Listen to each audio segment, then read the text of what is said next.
Welcome to another episode of Lunch with the Shark. Join us as we dive deep into discussions about business, accounting, and finance to help you build a business that thrives. Now sit back and have a bite with your host, the Shark CFO, Vidal Espinosa. Well, hello, good afternoon. Welcome to a new edition of Lunch with a Shark. I am so sorry, but as the title says, it's Lunch with a Shark. And I was actually having lunch, finishing having lunch before I hop into today's show. I'm so sorry that I'm talking with my mouth full. How's your day? Thursday. It's already Thursday. I can see Friday from here. But you know what? When you are doing what you love, or when you're doing what you are passionate about, you really don't care about the weekends, or you really don't care about holidays or days off. Because any day can be your weekend, any day can be your day off. If you just think about that, even if you work for someone, even if you are an employee, not just for entrepreneurs, solopreneurs, business owners. If you think about that, it's something really interesting because most of us, if not all, entrepreneurs, they actually start their business because they want to have more free time. They want to have more money, more resources. And I've seen my fair share of companies failed because entrepreneurs think that once you open your business, you don't have to hustle. You don't have to work hard and smart and do anything and everything possible to make your company successful. They think that they're going to have tremendous amount of free time like their favorite coach, business owner, mentor, and they want to become them the right moment they start their business. And they fail. They fail because they immediately start comparing themselves to other leaders. They fail because they want to become their mentors the first moment they sign up to their program. And they see these amazing pictures on Instagram. They see these amazing stories on Facebook about, Tony Robbins, him getting on his private jet and traveling the world. And just because I went to one seminar or coaching event from Tony Robbins, I'm him. Well, he has 45 years plus on the business, in the industry, whatever industry he is in, whatever coach you follow, whatever mentor you have, they are leaders. Don't try to become them from the right moment you sign up to their programs. Every single day can be your holiday. Every single day can be your weekend. If you work smart and you put in the effort and time and energy and systems and procedures in place to do so. Yesterday, I actually had a call with a really good friend of mine. We know each other since elementary school. Yes. And his dad was really good friends to my dad. And now he's, on top of being a really good friend of mine, we actually provide him coaching, and we do accounting and taxes for him, for his businesses. And he called me yesterday. He said, Vidal, I want to do this, blah, blah, blah, blah, blah, blah, blah. And I said, well, what is it that you're doing? I said, well, I have somebody in charge of this part of the business. I don't oversee it. They run it for me, and everything's going great because I am traveling to, I'm selling vehicles, and I'm importing them. He was in Tijuana. I'm importing them from the U.S. And I'm selling them. And I found the right niche, which is commercial vehicles.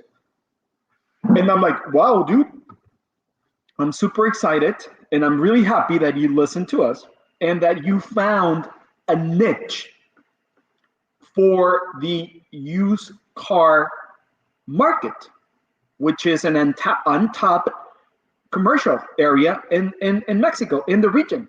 And he's like, yes. I said, but I have so much work. I said, how come?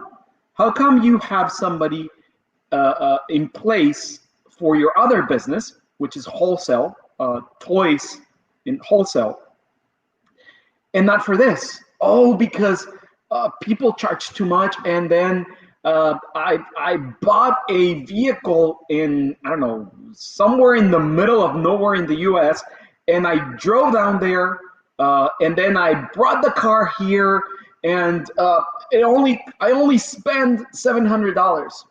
And I'm like, oh, interesting. So you spend $700 in transportation from San Diego to the middle of nowhere. That took you 36 hours or so. And then you drove from there to here another 36 hours, and it cost you $700. I said, so how much would have made if you would have stayed here? That's 4 days in your office selling your cars. Oh, I would have sold 3 or 4. And how much you would have made?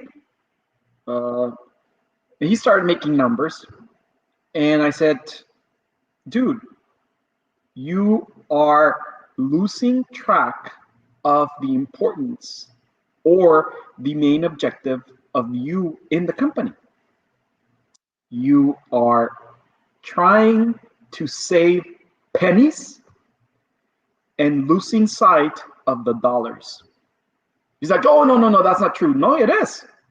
Let me give you this same example with numbers, because you save $1,500 because how much they were going to charge you, $2,200 to bring you the car.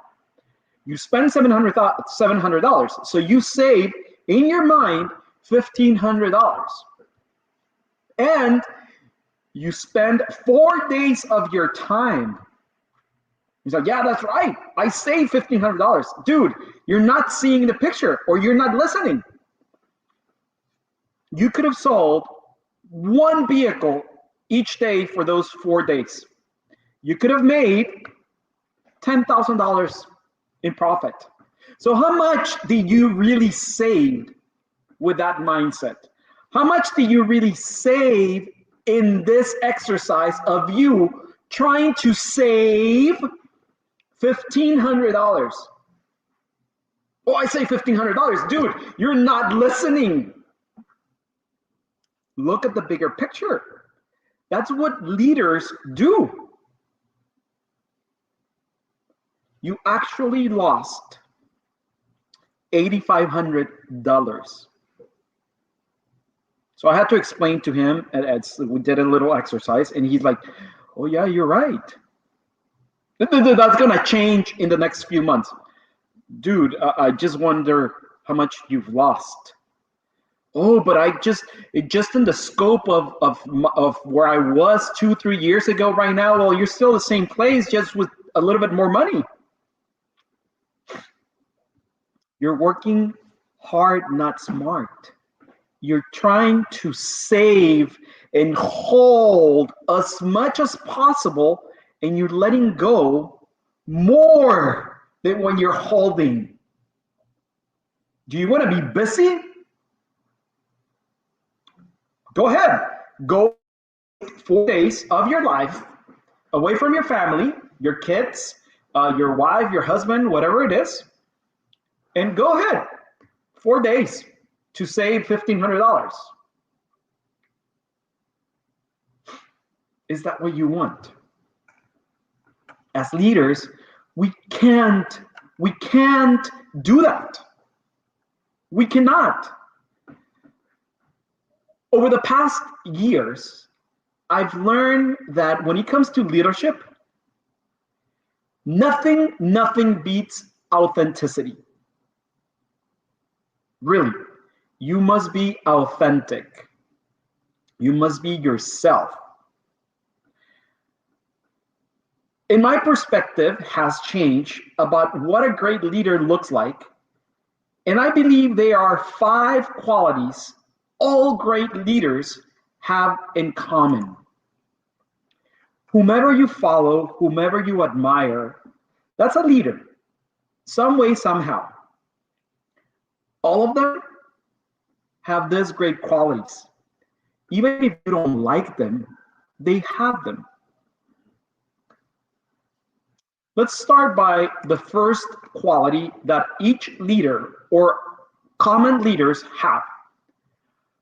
All great leaders are dedicated to being themselves rather than fitting the mold or what they or others believe a leader should look like. There tend to be fewer female CEOs than male CEOs in the world. If you think about what used to be the idea of a CEO, the image that comes in mind, it's probably an old white man. A board of directors full of men, and that's pretty much it. He probably acts as a certain way, does certain things, like goes to the country club, they play golf or tennis, they have a beach house, a vacation, they travel first class. That's the idea of what we had as in mind as a CEO. And over time has created the definition of what a CEO leader should look like. But especially in today's day and age, leadership is less than fitting the mold and more about being dynamic, relatable, and someone other people can genuinely connect with. The more you can put the energy out into the world, the more people you can be attracted to. Don't try to imitate others. Be yourself. Be authentic. If you really want to travel by bus, be my guest. Maybe you can do a shitload of work while you're on your trip on a bus or on a train. Maybe you don't want to play golf. Not every CEO does that. Oh, we close a shitload of business in the golf course. Oh, you can close a shitload of businesses. I don't know, playing poker. Oh my God, and this is something that happened to me last week or so. No. I cannot work from home because we are not prepared as a country to do so. I have to meet face to face with the clients and interact with them because that's the only way that I'm going to close businesses. Damn. Really? So Google, which is an international company, Amazon, which is an international company, Yahoo, which is an international company, IBM, Microsoft, Apple, all of them are actually working from home and they're closing multi-billion-dollar contracts. Interesting. Number 2, all great leaders say what they mean and mean what they say. This is great. People have to know what you say holds weight, and that if you make a promise, you will follow through on that promise. People have to know they can rely on you. This brings me to this little point. It has to have congruency. You must be congruent with what you mean and what you say. We had an experience with someone in Vegas. We went to a seminar from Grant Cardone because he's a great used car lot salesperson. He's great. He's great at sales, but he's nothing more than a highly expensive used car lot salesperson. His tactics are deplorable. So I remember Jeff saying to me, fuck, this is going to be a crappy event when he came out on stage like a rock star. He was brought down from an elevator with fireworks and like, damn, I felt like I was in a concert. So we broke for dinner, and we actually had an experience with him and his wife in the lobby of, I think it was the MGM, which completely turned off what we were trying to learn or acquire of information from him, because he was not congruent with what he said and his actions. He's nobody. Yeah, he has money, and he had a group of bodyguards. He had like 10 bodyguards between him and his wife. Mind you, it's the lobby of the MGM. Nobody knows who the fuck he is.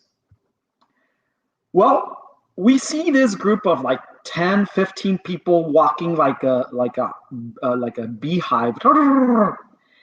And there was this old lady who was walking through the casino lobby.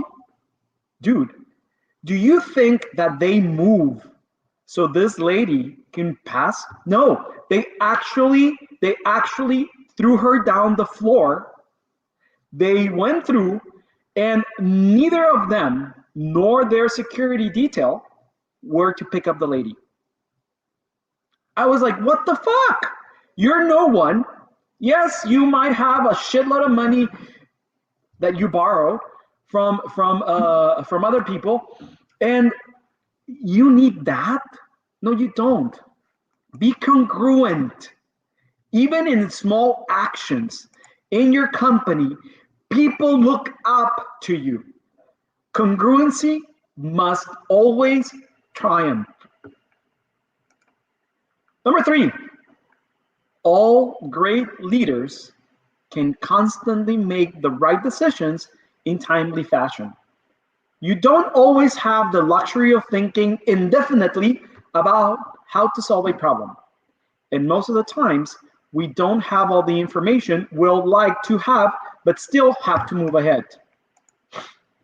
Don't be afraid of making any decision in the right moment. Remember, everything can be corrected or adjusted accordingly. If you want to make a financial decision, have your financial statements ready there next to you in your inbox, in a special folder in your computer. Do you even have financial statements so you can see how much you owe, how much they owe you? Or just pick up the phone, internal line directly to your controller, CFO, and say, hey, can you send me a report of our accounts receivables? I don't know. Or are we ready with this loan so we can do this and this and that? Hey, Mr. CEO, there's this opportunity. Here's the information. Analyze it. Go ahead, move forward. No, you have questions? Bullet point questions. But you need to make timely fashion decisions. You cannot wait on an opportunity, because opportunities go, they go like water from your hand. Number 4, Jesus Christ. All great leaders take the lion's share of responsibility. When a decision goes wrong, great leaders never throw someone else under the bus. The worst type of potential leader is someone who blames other people for what is ultimately their responsibility.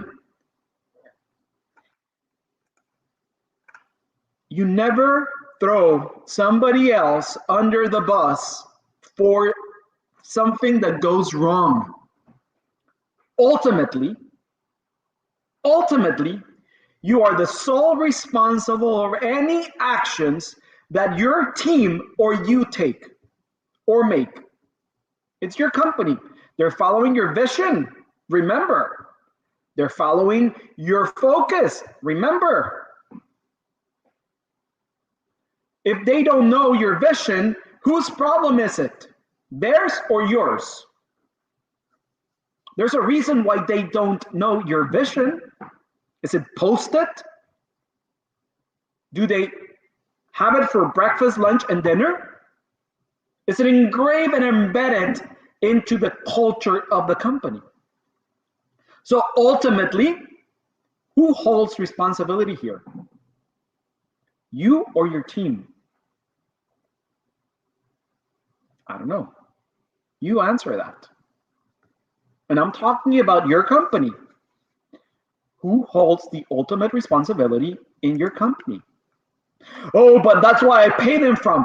Do you pay them to read your mind? Do you have a psychic inside your company so they can go to the psychic and say, hey, Mr. Mrs. Psychic, can you tell me what Vidal is thinking today? If you do have that one, then I will fire the psychic because maybe the psychic is not connected with your mind. But I don't think you have a psychic inside your company. You are the ultimate responsible. Number 5, all great leaders inspire and empower the people around them. Being a leader is not a right, it's a privilege. Every single day, your job is to execute, to excite your team, have them buy into the collective mission, and really understand what you're trying to accomplish. And the more your organization grows, it's not just about the founders or executives being able to inspire, but about your managers, your department heads, even your junior team members being able to do the same. Everybody within the company must be inspirational. Remember, being a leader, it's a privilege. You must feel grateful that people look up to you. You must feel grateful that people follow you. You must feel grateful that people listen to what you say. That makes you a leader. It doesn't come easy. Everybody's looking at you. Your actions are really, really reflected on the ultimate result and an ultimate bottom line in your company, or therefore your lack of actions. Shit, why aren't we selling? And this happened to me, and I was like, how the hell are we making $3-4 million in sales? You know what? Have you picked up the phone? And this is true story. Have you picked up the phone and conducted a sales call with whatever person it's on the other line, so your team, your sales team, can hear from you how you conduct it? What? You are offending me. I'm already this person and you want me to do sales? I am not going to do sales. This is my company, and that's why I have a sales team to do sales. Holy shit. That's right. It's your company. If nobody in your sales team is selling, guess what? Your bank account goes in zeros. Guess what? That vehicle that you're driving cannot be paid. So get your freaking head out of your ass and become the true leader that this sales team needs. And if your coach does not talk to you like that, fire your freaking coach because they're not doing the right job. Coaches are not there just to hold you and give you a freaking pat in the back. Coaches are there to lift you and move you and tell you when the fuck you are messing it up. If your coach is like, oh yeah, well, I hear what you say, but no, then go to a psychologist. Go to a therapist. So they can just listen to you and say, oh, well, see you next week. Take here this pills and see you. No. You must be a great leader. You must empower people, give them responsibilities, and tell them what you want and how to do it. Remember, every road leads to Rome. Being able to communicate why you are all going on the journey together is how you build a team. Together, not just you. Oh, this is my company, my team, my money, my resources. Fuck that. If you don't have a team, you have nothing. If they leave, what are you going to do? Go back to square one? And the more effectively you can communicate your mission, the more effectively you will be able to hire, scale, and grow your business and yourself. Interesting, right? Well, it's been a great lunch with a shark today.